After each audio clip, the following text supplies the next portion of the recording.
예, 오늘 하나님의 말씀 에베소서 2장 19절에서 22절까지 말씀입니다.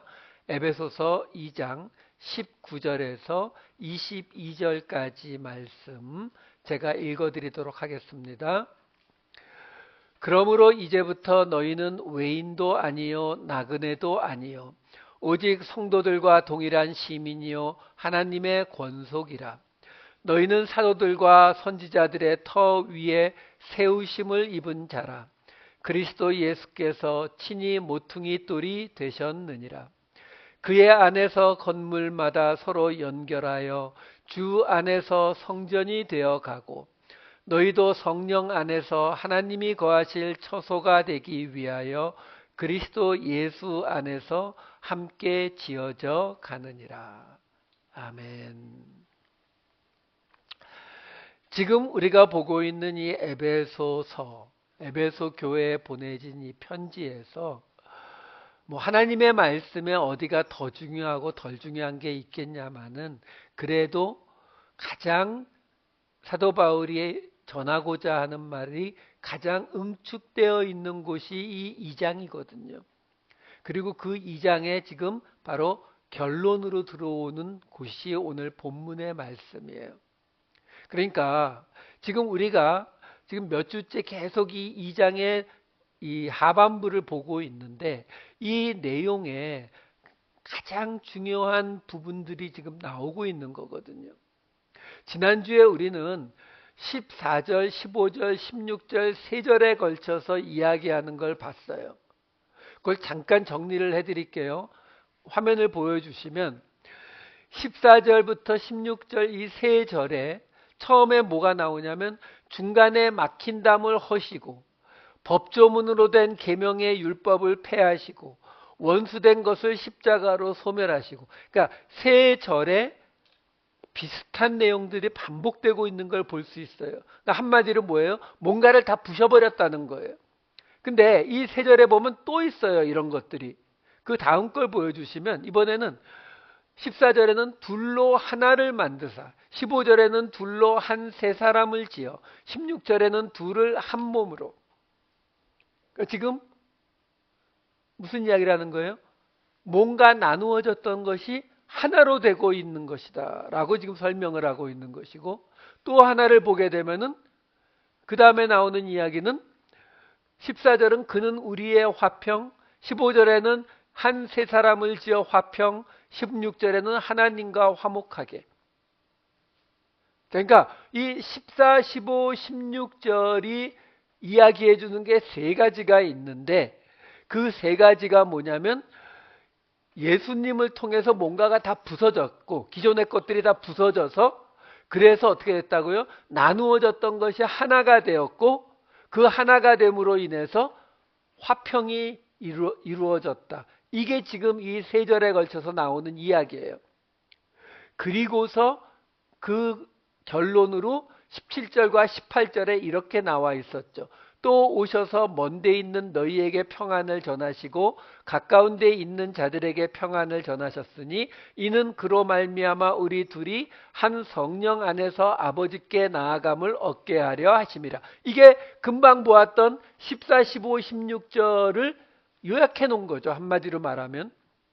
자, 그런데 여기서 우리가 지금 이 사도 바울이요, 요 부분에 있어서 자기가 강조할 수 있는, 이걸 들으면서 사람들이 내가 지금 뭘 강조하면서 말하려고 하는지를 깨달을 수 있도록 여러 가지 장치들을 만들어 놨거든요.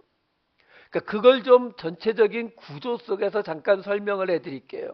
무슨 말이냐면 이 이야기가 애초부터 어떻게 시작됐냐면 2장 11절 12절에서 시작이 됐어요. 거기에 보면 뭐라고 나오냐면 색깔 돼 있는 곳만 말씀드릴게요. 그러므로 기억하라, 생각하라, 기억하라라고 했죠. 너희는 그때에, 과거를 말하는 거예요. 과거에 그리스도 밖에 있었고 이스라엘 나라 밖의 사람이고 언약들에 대해서 외인, 외국인, 바깥에 있는 사람이었다. 이게 시작이었어요. 그러니까 과거에 너희는 그리스도 바깥에, 이스라엘 나라 바깥에, 언약 바깥에 있었다. 그러면 그 다음에 이어지는 게 13절부터 18절까지 말씀이거든요. 근데 그 13절이 어떻게 이어졌느냐면은 그 13절과 18절을 제가 한꺼번에 지금 보여드리는데, 이 안에서 지금 사도 바울이 뭘 만들고 있냐면 샌드위치 구조를 만들고 있어요. 그 샌드위치 구조가 지금 빨갛게 표시된 것만 보시면 돼요. 그리스도 예수 안에서, 15절에 자기 안에서, 18절에 성령 안에서, 이렇게 되는 거예요. 왜? 금방 보여드렸다시피 바로 앞에 뭐가 있었어요? 너희는 예전에 그리스도 바깥, 이스라엘 나라 바깥, 언약 바깥에 있었다. 너희는 바깥에 있던 존재인데 이제 어떻게 됐다고요? 이제는, 지금은 어떻게 되었다? 그리스도 예수 안에서, 성령 안에서, 자기 안에서, 예수님 안으로, 성령 안으로 들어오게 되었다라고 지금 설명을 하고 있는 거예요. 자, 그러면 여기에서 지금 나오는 것이 2장 13절에서 18절까지 되는데 이게 샌드위치 구조거든요. 그러면 여기에 나와 있는 이 전체를 보시게 되면 예수 안에서 맨 끝에 성령 안에서가 나오고 한복판에 자기 안에서 이렇게 구별이 되거든요. 그럼 여기서 13절을 보시게 되면은 멀리 있던 너희가 가까워졌다. 그리고 18절에서는 아버지께 나아가게 함을 얻게 하렵니다. 이게 지금 무슨 말이냐면은 13절은 무슨 말을 하고 있는 거예요? 자, 지금 이게 전체가 다 바깥에 있다가 안으로 들어온 이야기인데, 안으로 들어왔는데 13절은 지금 뭐라고 말하냐면 멀리 있던 너희가 가까워졌어. 그러니까 너희가 누구예요? 유대인과 이방인. 그러니까 뭘 상징해요? 사람들. 멀리 있던 우리가 가까워졌다. 그리고 끝에 있는 18절은 뭐 하는 거예요? 근데 우리 둘이 가까워진 걸로 끝나는 게 아니라 이번에는 하나님께 나아간다. 그러니까 지금 이 13절부터 18절이 바깥에 있던 너희가 안으로 들어온 이야기인데, 안으로 들어오면 그 안에서 무슨 일이 벌어지냐면 사람들끼리 가까워지고, 그리고 그 가까워진 그 둘이 함께 하나님 앞으로 나아가는 수평과 수직적인 이것이 둘 다 이루어지는 걸 말하는 거거든요. 그리고 그럼 13절과 18절이 샌드위치의 맨 끝에, 겉에 빵이라면 그 안에 들어가는 게 14, 15, 16절 아까 봤던 것들이잖아요. 그럼 그 14, 15, 16절이 그 안에 또 이번에는 치즈가 양옆으로 또 있는 거예요. 그게 14, 15, 16절에 14절과 16절이라고요. 14절을 보시면 뭐라고 나와요? 그는 우리의 화평이신지라. 같은 이야기예요. 지금 13절도 멀리 있던 너희가 가까워진, 이 사람과 사람 사이가 가까워진 걸 말하고 있다면 14절도 우리의 화평이라고 하잖아요. 그러니까 둘로 하나를 만들어서 우리를 화평하게 하셨다고요. 마찬가지로 16절을 보시게 되면은 16절에서는 그 둘을 하나님과 화목하게 하려고 이렇게 나오잖아요. 그러니까 지금 이 레이어가 두 개인 거예요. 13절과 18절이 샌드위치의 맨 겉방, 그 다음에 14절과 16절이 그 안에 있는 치즈, 양쪽으로 있는 치즈. 그러니까 이 둘은 똑같아요.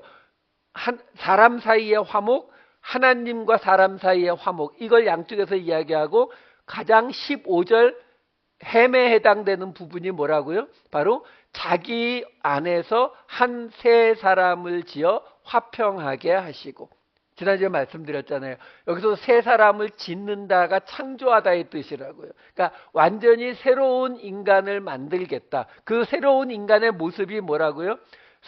나누어졌던 사람들끼리 화목해지고 하나님과 화목해진 그 인간, 그게 세 사람의 모습이다라는 거예요.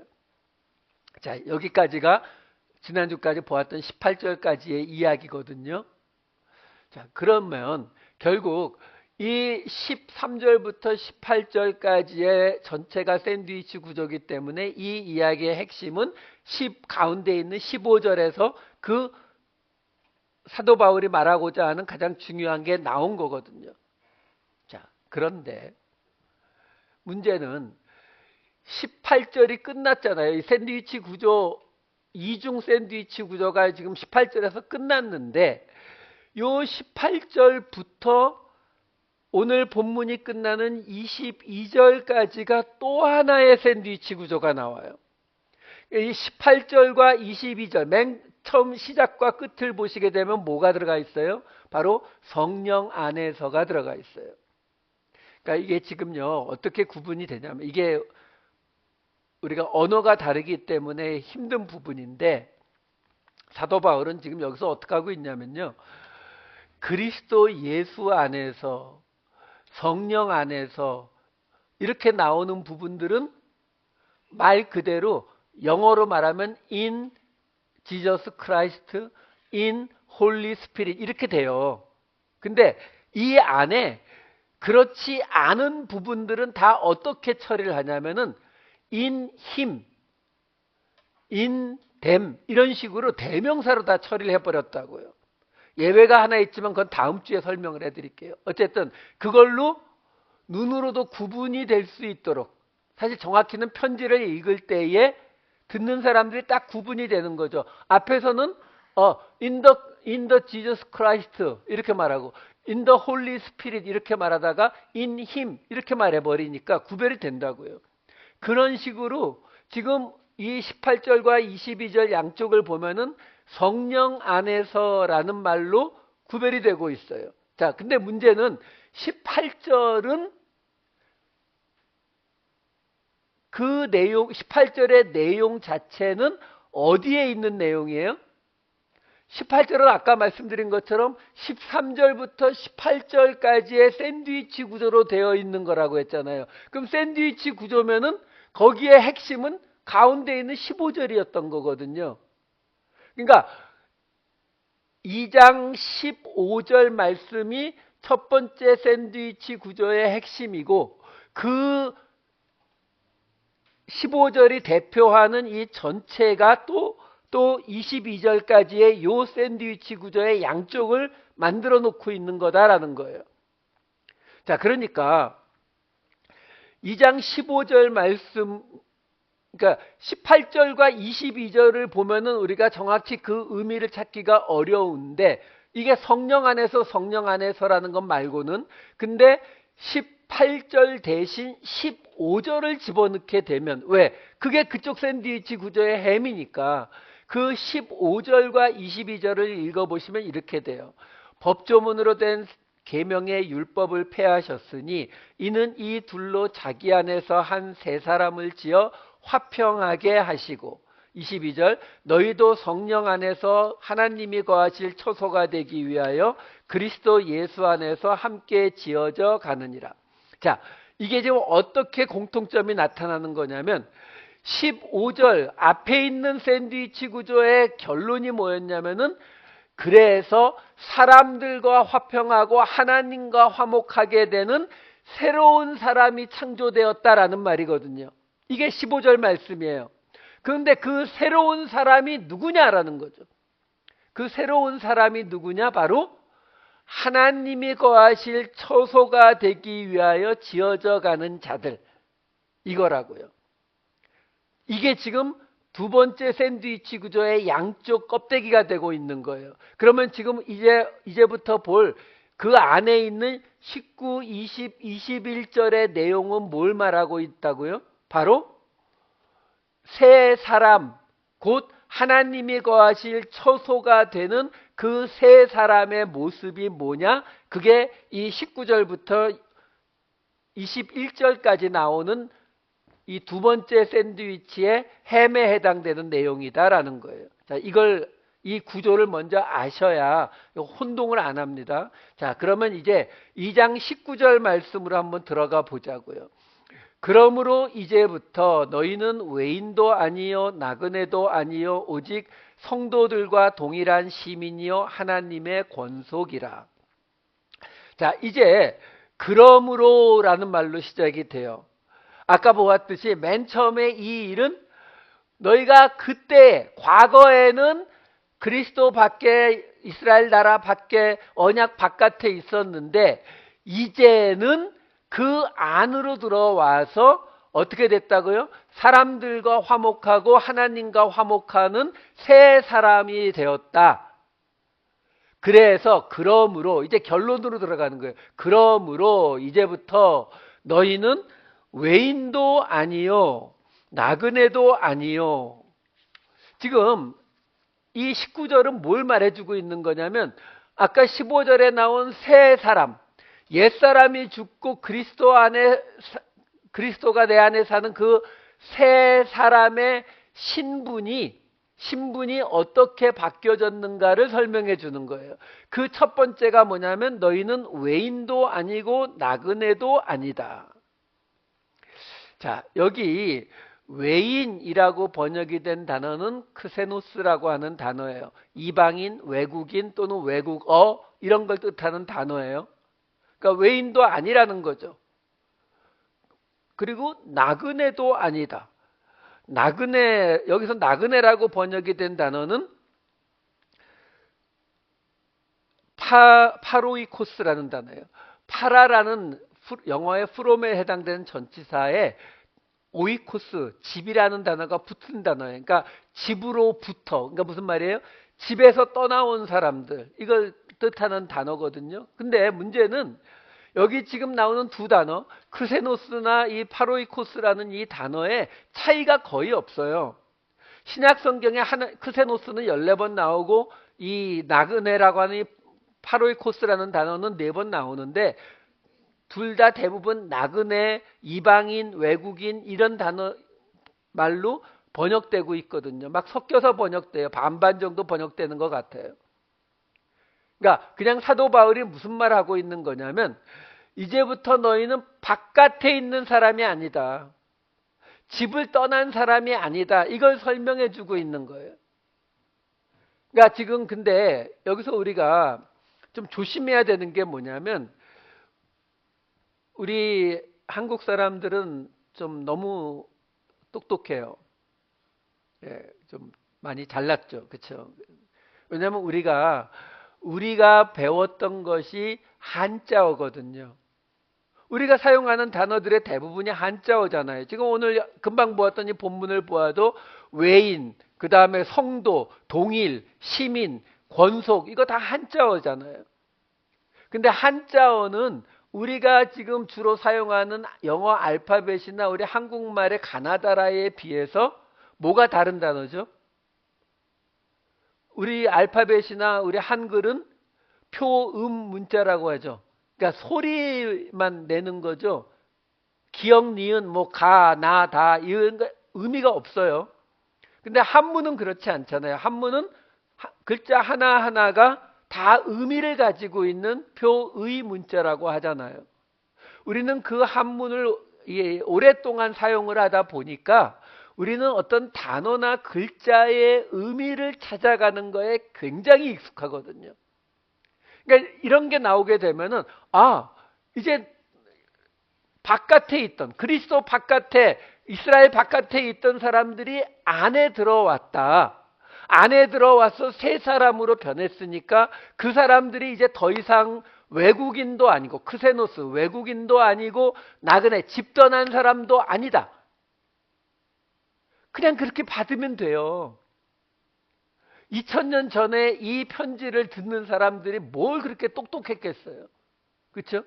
그냥 그렇게 받으면 되는데 우리는 그렇게 안 받죠. 우리는 그걸 못 봐요. 그러니까 들여다보죠. 보고 사전도 찾아보고 그렇죠? 옥편도 찾아보고 그럼 여기서 말하는 외인 이거는 이방인 외국인을 말하는 거야. 나그네 이거는 지금 원어를 따져보니까 집을 떠난 사람들을 말하는 거야. 그러니까 집을 떠난 사람 그 다음에 외국인. 그러면 저 집사님은 한국 사람이고 집도 안 떠났고 그럼 여기 해당 안 되는 거네. 우린 이걸 따진다고요. 아니요. 지금요, 여기 지금 이 외인이라고 번역된 이 크세노스라고 하는 단어가 다르게 번역된 거 제가 두 군데만 보여드릴게요. 첫 번째가 히브리서 13장 9절 말씀이에요. 여러 가지 다른 교훈에 끌리지 말라. 여기 다른이라고 번역된 단어가 바로 이 크세노스예요. 이거 외국인이나 이방인이라는 뜻, 가끔 외국어라는 뜻으로 사용되는 단어인데 여기서는 다른 교훈? 외국인 교훈? 이방인 교훈? 좀 헷갈리잖아요. 그렇죠? 근데 이런 의미로 사용돼요. 베드로전서 4장 12절에 보시면 사랑하는 자들아 너희를 연단하려고 오는 불시험을 이상한 일, 이게 크세노스예요. 그리고 이상히 여기지 말고, 크세노스의 동사형이에요. 그러니까 제가 지금 뭐 때문에 이 두 구절을 보여드리냐면은 고대 언어가요, 우리가 생각하는 것처럼 그렇게 아주 정확한 어떤 의미를 하나씩 딱딱 가지고 있는 그런 식이 아니에요. 그러니까 이게 나와 좀 다른 거. 그러니까 우리 유대인들끼리, 우리 헬라인들끼리 있는데 외국 사람 좀 피부색이 좀 다르고 머리도 까맣고 눈도 까맣고 좀 조그맣고 이런 사람들이 왔어요. 그러면 뭐라고 불러요? 외국인, 이방인 이렇게 부르는데 그렇게만 사용하는 것이 아니라 모양이 다르네? 그것도 그렇게 부르는 거예요. 그냥 생각이 다르네? 그것도 그렇게 그냥 부르는 거예요. 그러니까 그렇기 때문에 여기 나오는 외인도 아니요 나그네도 아니요 라는 말을 우리는 좀 그대로 확대해서 받으셔야 돼요. 무슨 말이냐면 외인도 아니고, 우리 그런 거 있잖아요. 우리 지금 미국에 살고 미국 시민권 따고 미국 사람처럼 살아가지만 가끔 우리 속을 뒤집어 놓을 때가 있잖아요. 그렇죠? 어떤 식당을 갔더니 웨이터가 본체만 한다든가, 그렇죠? 아니면 갑자기 길 지나가는데 갑자기 눈을 확 찢으면서 지나간다든가 이러면 짜증이 팍 나잖아요. 그렇죠? 근데 우리가 신분상으로는 분명히 미국 사람이잖아요. 그렇죠? 미국에 살고 미국 사람인데 저 머리 노랗고 눈 파랗고 한 그 사람들도 나하고 똑같이 미국 시민권을 가졌고 미국에 사는데, 근데도 나하고 그 사람들 사이에는 뭔가 갭이 있다는 게 느껴지잖아요. 그러면 안 된다는 거예요. 지금 사도 바울이 뭐라고 말하는 거예요? 그러므로 이제부터 너희는 이제 그리스도 안에, 성령 안에, 하나님 안에 들어왔으니까, 그러니까 들어온 이 사람들은 더 이상 외국인도 아니고 나그네도 아니다라는 이 말은 단순히, 예를 들어서 우리가 지금 한국에 살고, 똑같은 걸 다시 얘기할게요. 한국에 살고 있는데 요즘은 유튜브 보니까 외국 사람들이 들어와서 한국에 사는 사람들이 무지 많더라고요. 한국말도 저보다 더 잘하더라고요. 자, 근데 그 사람들이 한국 국적을 따고 한국에서 10년, 20년, 30년을 살았어요. 한국 사람이에요? 우리와 같은? 뭔가 그래도 우리는 미국에 몇십 년 살았으면서도 한국 가게 되면은 우리는 이 나라 사람. 근데 똑같이 한국에 수십 년을 살았지만 머리 색깔이 다르고 눈 색깔이 다르고 피부 색깔이 다른 사람들이 똑같이 한국말을 말하고 있어도 도리어 미국에 살고 있는 우리가 그 사람들을 보고 한국 사람, 신분상으로는 한국 사람이지만 나하고는 아직 그래도 조금 떨어지는 사람이라고 생각하지 않나요? 우리 마음이 그렇잖아요. 근데 그러면 안 된다고요. 사도 바울이 지금 이 이야기를 우리에게 하고 있는 것은 그들이 이제 예수 안에, 성령 안으로 들어왔으면 이제 더 이상 우리하고 요만큼도 다르지 않은 같은 존재다라는 것을 표현하고 있는 것이지, 외국인이 아니고 나그네가 아니지만 2등 시민이라든가 이 또 다른 층계를 만들면 안 된다라는 걸 말씀을 드리는 거예요. 그러니까 온전히 받아들일 수 있어야 된다라는 거죠. 이게 중요하거든요. 왜? 지금 이 에베소서 2장의 이 가장 핵심적인 이 구절에서 하나님이 바울을 통해서 우리에게 전하고자 하는 그 이야기가 뭐냐라는 거예요. 이걸 통해서 지금 우리에게 구원에 대해서 성도가 어떤 건지에 대해서 이런 걸 설명하는 게 아니라 계속 말씀드리지만 결론은 항상 똑같은 대로 가잖아요. 뭘로요? 싸우지 않는 거예요. 사람들끼리 화평하고 하나님과 화목하는 게 새로운 창조라고 말씀하시잖아요. 새 사람이라고요.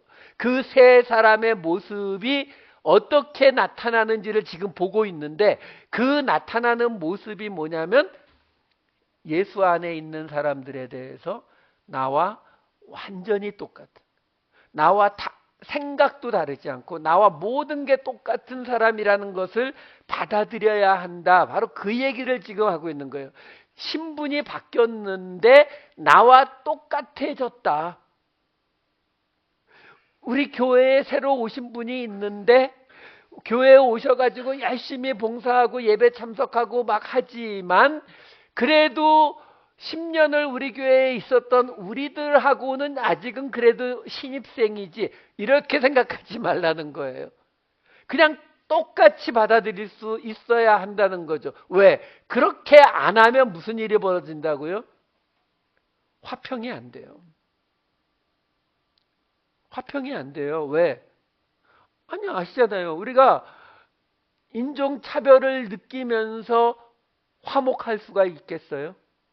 내가 인종차별을 받는다라고 느껴지는데 그게 화목이 되겠느냐고요. 그러니까 그 어떠한 차별도 느껴지지 않는 모습이 바로 하나님이 새롭게 창조하시는 새 사람의 모습이거든요. 이게 아주 어렵기 때문에 이토록 이야기하고 있는 거예요. 이게 결코 그냥 그렇게 해야겠다 이렇게 해서 바뀌지 않거든요. 우리 안 바뀝니다, 여러분. 그러면 이걸 바꿀 수 있는 방법이 뭐가 있다고 생각하세요? 이게 뭐가 문제냐면요. 제가 지금 계속 인종이나 다른 나라 외국인, 외국인이란 단어가 나왔으니까 그렇게 설명을 해드리고 있지만 한국인끼리는 차별 안 해요? 하잖아요. 고향이 어디냐? 어느 대학 나왔냐? 하여간 건덕지만 있으면 그거 가지고 차별하잖아요. 근데 그것도 안 되는 거예요. 이거 외국인 바깥에 있다 들어온 이방인들한테 하는 말 아니에요? 아니요. 그래서 아까 제가 두 구절 보여드리면서 말씀하는 거예요. 그냥 다른 모든 것에 대해서 이 단어를 쓴다고요. 그러니까 그 모든 다른 것을 끌어안을 수 있어야 되거든요. 그래야 뭐가 세워진다고요? 하나님이 거하실 처소, 교회가 그래야 세워지는 거예요. 근데 그걸 하려면 뭐가 제일 좋을까요? 여러분, 차별이 없는 집단이 있긴 할까요? 한국 사람끼리도 차별하고 차별하잖아요. 그렇죠? 근데 가장 차별이 없는, 우리가 살아오면서 가장 차별이 없는 그룹이 어떤 그룹인 것 같으세요? 동창회가 있고 동문회가 있잖아요. 그렇죠? 그러니까 동문회는 뭐예요? 그 학교를 나온 모든 사람. 동창회는 동기들. 그렇죠? 군대에서 계급보다 우선하는 게 뭐예요? 동기. 그렇죠? 훈련소 동기. 그렇죠? 회사에서도 입사 동기. 이거 엄청 따지잖아요. 근데 동기들끼리는 웬만해서는 잘 안 싸우죠. 왜 그래요? 같은 나이라서? 아니죠. 군대 동기는 같은 나이 아니잖아요. 근데 왜 안 싸워요? 먼저가 없거든요. 항상 뭐가 문제예요? 먼저 들어간 사람이 나중 들어오는 사람에게 차별을 한다고요.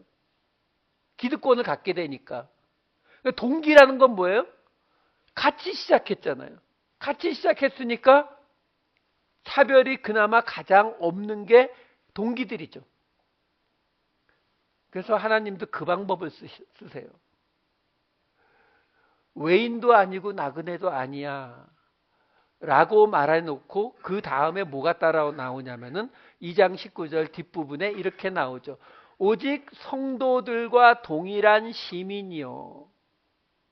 그러니까 지금 외국인이 아니다, 나그네가 아니다라고 하는 그 부정의 개념으로 하나가 되게 화목하게 만들 수는 없으니까 이제 완전히 새로운 신분, 새 사람의 새로운 신분을 지금 보여주는 게 뭐냐면 첫 번째가 성도들과 동일한 시민이라는 말인 거예요.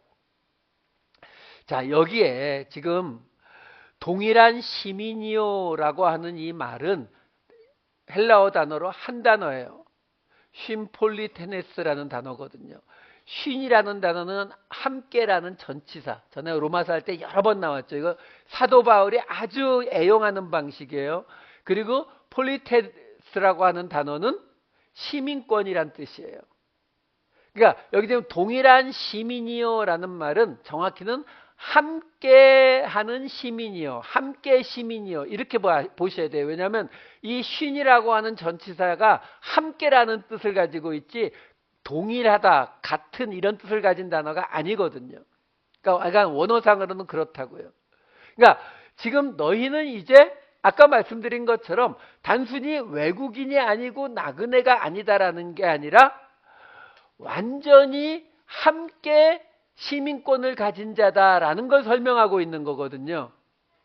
자, 그런데 그 앞에 뭐가 나오냐면은 성도들과 이렇게 나와요. 성도들과. 자, 이 성도들과 이게 여기 성도라고 번역이 된 헬라어가 하기오스라는 단어거든요. 말 굉장히 많이 사용되는 단어예요. 거룩한, 신성한 이런 뜻이에요. 그래서 하기오스 푸뉴마 그러면은 성령 이렇게 되는 거거든요. 그런 단어인데 자, 문제는 그리스도 바깥에 있던 이스라엘 바깥에 있던 사람들이 이제 성령 안으로 들어왔어요. 성령 안으로 들어와서 외국인도 아니고 나그네도 아닌데 그 사람들을 뭐라고 말하냐면은 함께 시민권자가 된 동기다라고 말하는 거거든요. 자, 근데 성도들과 함께 시민권자, 이 성도가 누구냐라는 거예요. 성도가 누구냐. 그러니까 우리가 그냥 읽으면 어떻게 다가오느냐면은 기존의 성도들이 있는데, 그렇죠? 아까 말씀드린 것처럼 우리 교회에 성도들이 있는데 예수를 믿지 않던 바깥에 있던 어떤 사람이 성령 안으로, 예수 안으로 들어와서 우리 교회에 와서 같이 앉았단 말이에요. 온 지 하루밖에 안 됐지만 어떻게 하라고요? 외인도 아니고 나그네도 아니니까 하나가 된 것처럼 해라라는 거잖아요. 그렇죠? 근데 그 하나가 된 걸 신분상으로 뭐라고 설명한 거냐면은 함께 시민권자가 되었다라고 말하고 있다는 거거든요. 그러면 여러분 말 자체는 아무 문제가 없는 것 같은데 이걸 이 당시로 가져가서 에베소 교회 상황에서 지금 보게 되면은 좀 이상한 게 있어요. 뭐가 이상하냐면 아니 지금 사도 바울이 계속 말하고 있는 게 결국 뭐예요? 그 에베소 교회 안에 이방인 그리스도인들과 유대인 그리스도인들 싸우지 말라는 이 이야기잖아요, 결국.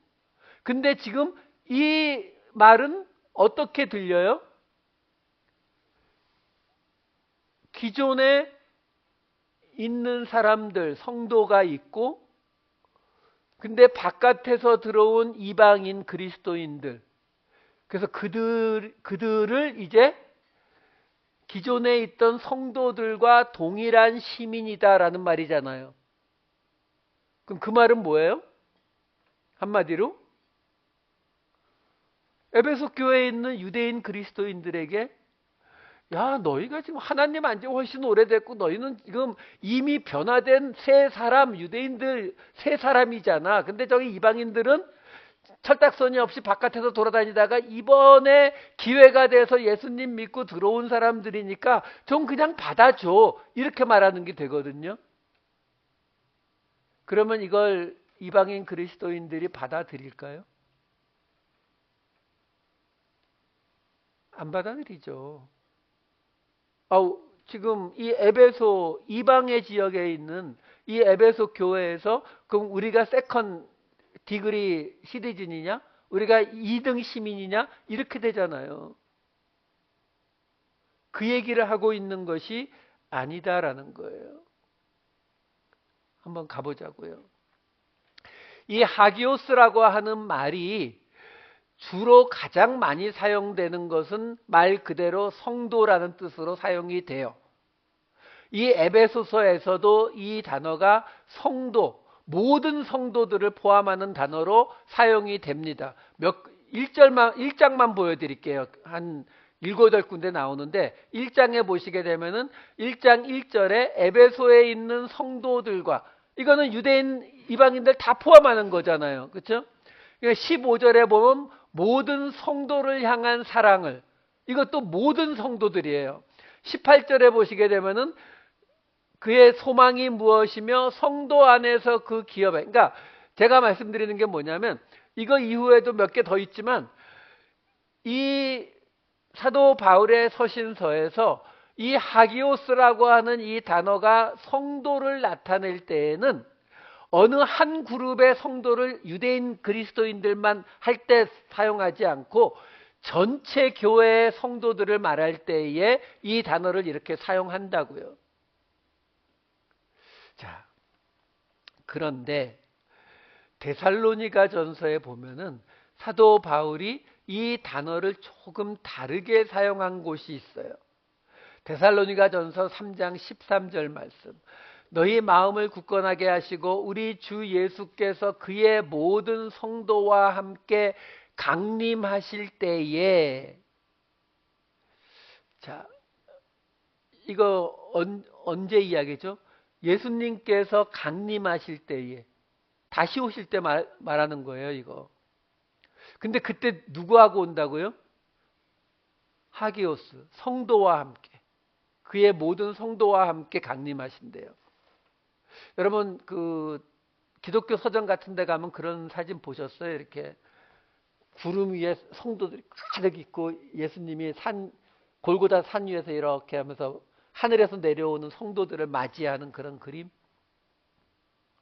그 그림 생각하시면 되는데 근데 조금 갸우뚱해지는 게 뭐냐면 예수님이 다시 오셔야 양과 염소를 가르치는 거 아닌가요? 그냥 지금도 그냥 갈라요? 우리 딱 죽으면은 하나님이 나중에 한꺼번에 하면은 일 많으니까 그냥 사람들 죽어가는 대로 그냥 오면은 너는 양, 너는 염소 이렇게 해서 천국 지옥 보내나요? 아니, 우리가 알기는 그렇게 알고 있는 게 아니라 예수님 다시 오셔서 그렇죠? 다시 오셔서 심판하셔야 되는 거잖아요. 근데 지금 이 데살로니가전서 3장 13절은 예수님이 다시 오실 때에 이미 그의 모든 성도와 함께 강림하신다는데요. 이거 어떻게 받아들여야 돼요? 좀 아리송하지 않나요? 지금 이 성도, 하기오스라고 하는 이 단어를 좀 다른 의미로도 사용을 한다라는 것을 보여드리는 거예요. 제가 구약 말씀 몇 개를 보여드릴게요. 신약만 있는 게 아니거든요. 구약 말씀, 욥기 말씀입니다. 욥기 15장 15절. 하나님은 거룩한 자들을 믿지 아니하시나니 하늘이라도 그가 보시기에 부정하거든. 여기 거룩한 자들이라고 번역이 된 단어가 히브리어 카도시예요. 거룩한. 그것도 원어를 보게 되면은 카도시를 2번 쓰고 있어요.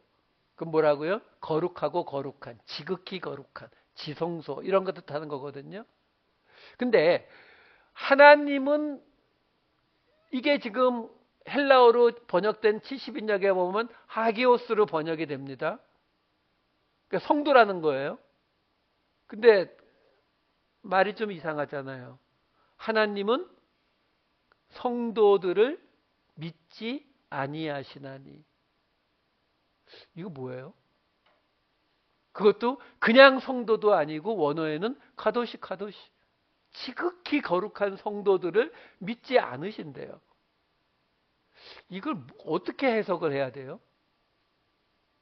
좀 난해해집니다. 신명기 33장 2절 말씀 보여드릴게요. 그가 일렀으되 여호와께서 시내산에서 오시고 세일산에서 일어나시고 바란산에서 비추시고 1만 성도 가운데에 강림하셨고 그의 오른손에는 그들을 위해 번쩍이는 불이 있도다. 신명기 맨 끝에 가서 모세가 마지막으로 자기 죽기 전에 지난 광야 40년 동안의 모든 일들을 회상하면서 한 이야기예요. 자, 문제가 뭐냐? 하나님이 그의 1만 성도 가운데 강림하시는 내용이 출애굽기, 레위기, 민수기, 신명기에 있어요?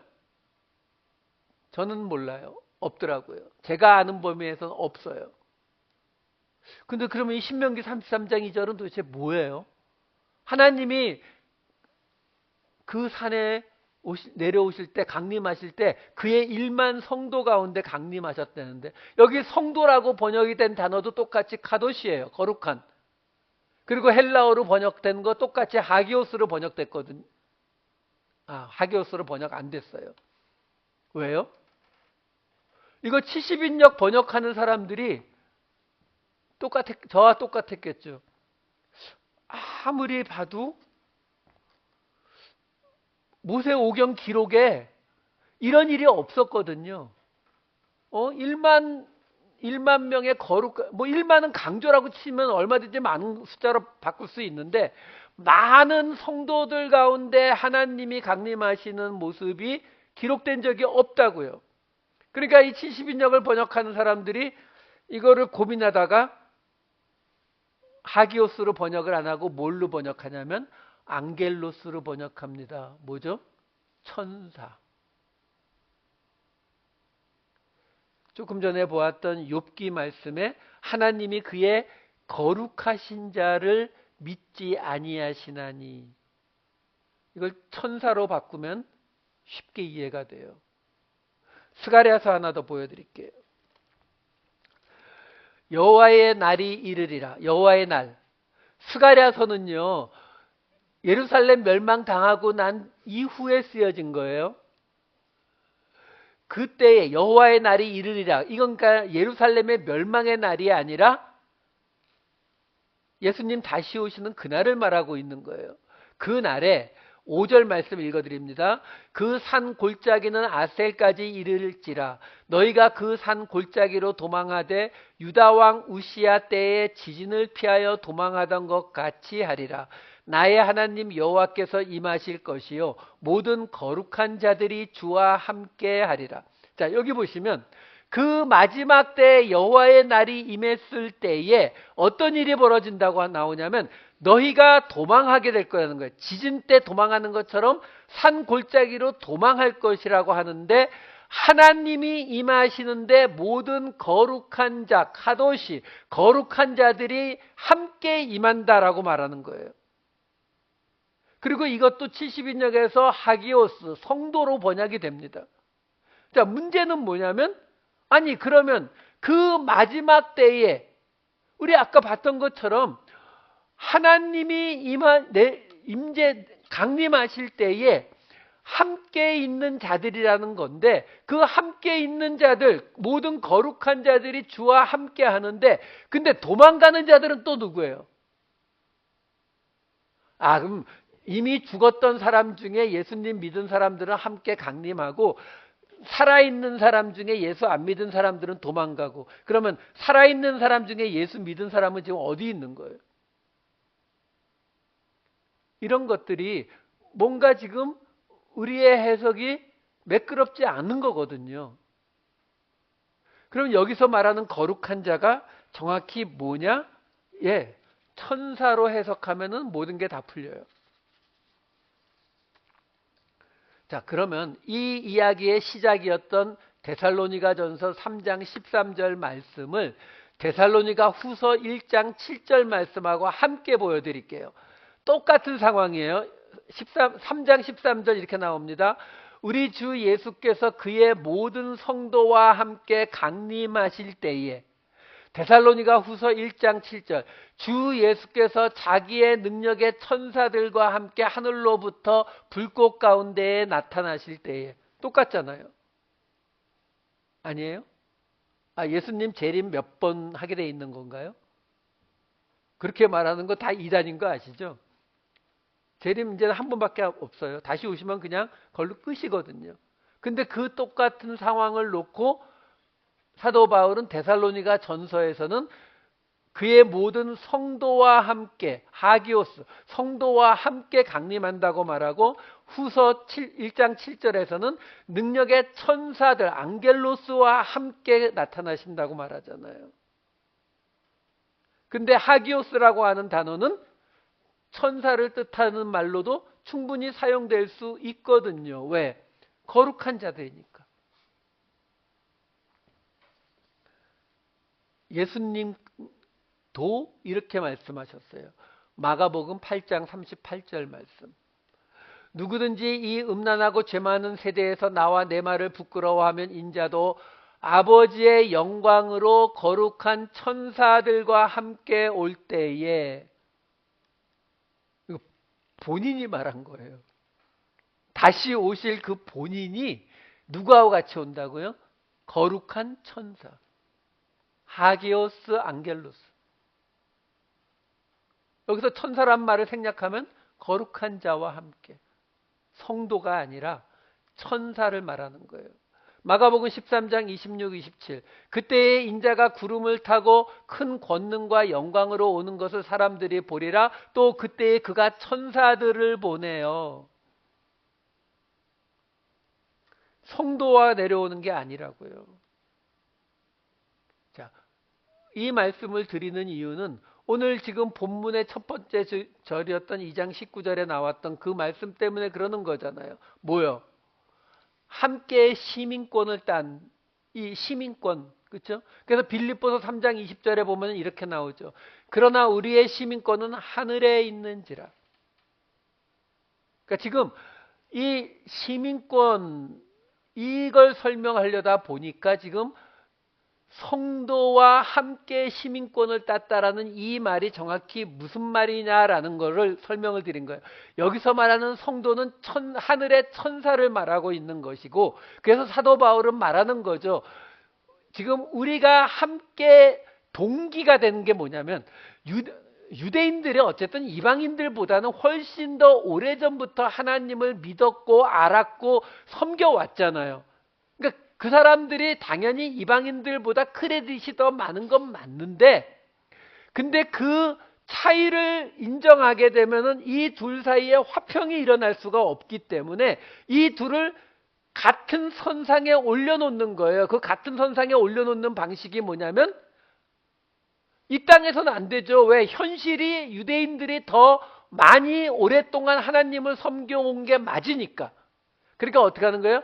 하늘로 옮겨버리는 거죠. 자, 이제 너희 유대인들과 이방인 그리스도인들이 있는데, 알아. 너희가 더 잘난 거 알고 더 그런 거 아는데, 이제 너희 둘 다 하늘이라고 하는 군대 입대 동기로 만들어버리겠다는 거예요. 그러니까 너희의 시민권은 이제 이 땅이 아니라 하늘에 속한 시민권을 가진 자니까, 그러니까 이제 너희 동기야. 같이 시작하는 거야. 이걸 지금 설명해 주는 거예요. 그게 바로 아까 보았던 2장 19절의 그 말씀인 거예요. 성도와 동일한 시민이요 라는 말의 뜻이 바로 그거라는 거예요. 자, 그런데 여기서 우리가 조금 더 봐야 될 게, 시간이 지금 많이 갔네. 조금 더 봐야 될 게 뭐냐면, 하나님이요, 본래 하늘에 계시지 않았어요. 이걸 좀 아셔야 돼요. 구약에서 하나님이 본래 어디 계셨습니까? 시내산, 호렙산, 나중에 예루살렘 성전산. 하늘에서 내려오셨나요? 그건 몰라요. 왜? 그 당시 유대인들은 그런 개념이 없었어요. 그러니까 하나님이 어디서 오시는지는 몰랐지만 하나님이 나타나시는 곳은 항상 산이에요.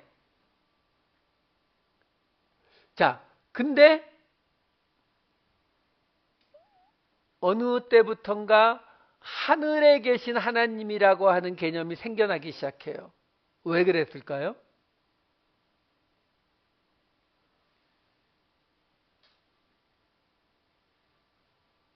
나라가 망하고 예루살렘 불타고 어디로 끌려갔어요? 바벨론으로. 바벨론에 끌려갔는데 그 당시 사람들의 기준으로는 하나님 망했죠. 하나님 없어진 거예요. 왜? 졌으니까. 바벨론의 마르둑한테 이스라엘의 여호와가 졌으니까 이거 끝난 거거든요. 끝났는 줄 알았는데 문제는 그 바벨론에서도 하나님의 말씀이 주어지잖아요. 에스겔서 이런 말씀들이 주어지잖아요. 그러니까 이 사람들이 하나님이 여기도 계셔? 자, 그러면은 생각이 어떻게 돌아가겠어요? 본래 하나님이 어디 계셨어요? 시내산에. 그 다음에 나중에는 예루살렘 성전산에 계셨잖아요. 근데 바벨론에서는 그 산들은 보이지도 않죠. 근데 하나님은 여기 임하시는 거예요. 그러면 그렇다고 예루살렘을 버릴 수는 없으니까 예루살렘과 지금 우리가 있는 이 바벨론을 하나님이 다 포함하시려면 하나님은 어디 계시다? 하늘. 이렇게 되는 거예요. 그래서 하늘에 계신 하나님이라고 하는 개념이 나오기 시작합니다. 몇 군데 보여드릴게요. 이사야서, 다니엘서, 느헤미야서, 에스라서.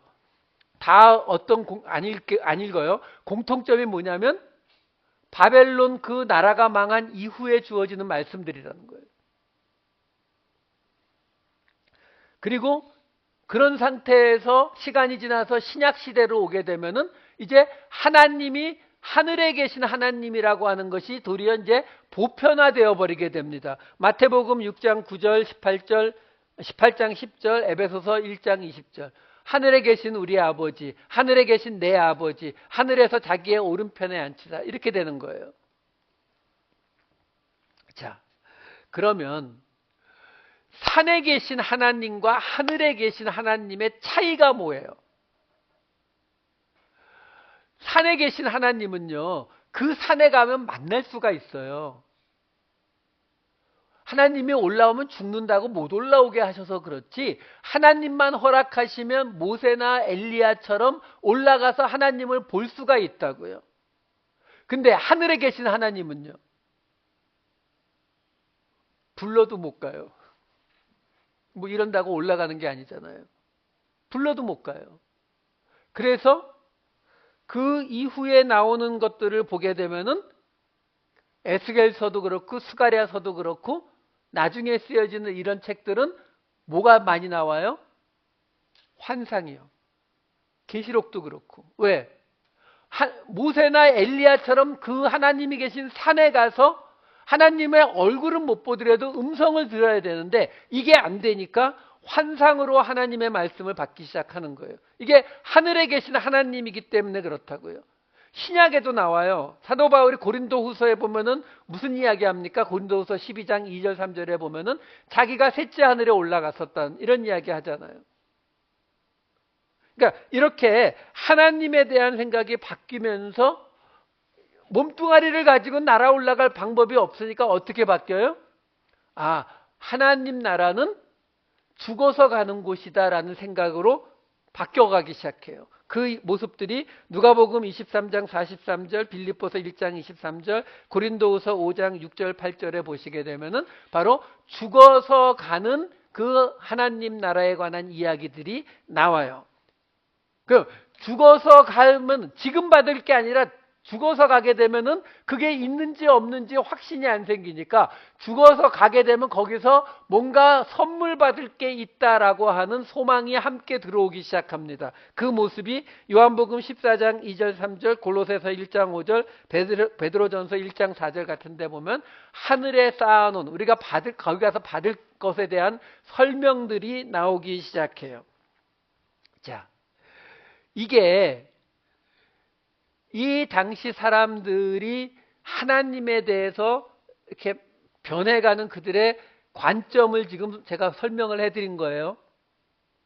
자, 이걸 생각하시면서 여기에서 나오는 예수님의 비유 하나를 보도록 할게요. 무슨 비유냐면 포도원 비유인데 복음서에는 예수님의 포도원 비유가 6군데에 나와요. 근데 그 중에서 하늘에 있는 나라, 곧 하늘에 있는 하나님 나라, 천국에 대해서 이야기하는 비유는 딱 하나 있어요. 그게 마태복음 20장에 나와요. 이렇게 시작됩니다. 천국은 마치 품꾼을 얻어 포도원에 들여보내려고, 이렇게 시작돼요. 이거 무슨 비유인지 아시죠? 아침 일찍 일한 사람, 저녁 늦게 일한 사람 한 데나리온 똑같이 줘가지고 컴플레인 받았던 사건이에요. 그 컴플레인 하는 사람한테 이 포도원 주인, 하나님이죠. 그 주인이 뭐라고 이야기했다고 나오냐면 20장 14절에 이렇게 나와요. 내 것이나 가지고 가라. 나중 온 이 사람에게 너와 같이 주는 것이 내 뜻이니라. 그리고 이 비유를 예수님이 왜 이야기하셨냐면 26절 마지막 결론이 이와 같이 나중된 자로 먼저 되고 먼저 된 자로서 나중되리라. 자, 여러분, 지금요 예수님이 이 비유를 말씀하시면서 아침 일찍 일한 사람과 저녁 늦게 들어가서 일한 사람에게 똑같이 한 데나리온씩 주는 것이 페어하다라고 말하고 있는 거 아닙니다. 이거 불공평한 거 맞아요. 이거 공평하다고 우기시면 안 돼요. 불공평하다고요. 근데 그렇기 때문에 이야기한 거예요. 이게 내 뜻이다라고 말해버리잖아요. 하나님이, 이게 천국에 관한 비유예요. 천국은 하나님이 당신의 뜻으로, 우리가 생각할 때는 not fair라고 느껴지지만 하나님이 당신의 뜻으로 똑같이 한 데나리온씩 주는 게 하나님의 뜻이다. 그게 이루어지는 게 하늘에 있는 하나님의 나라다라고 설명을 하는 거예요.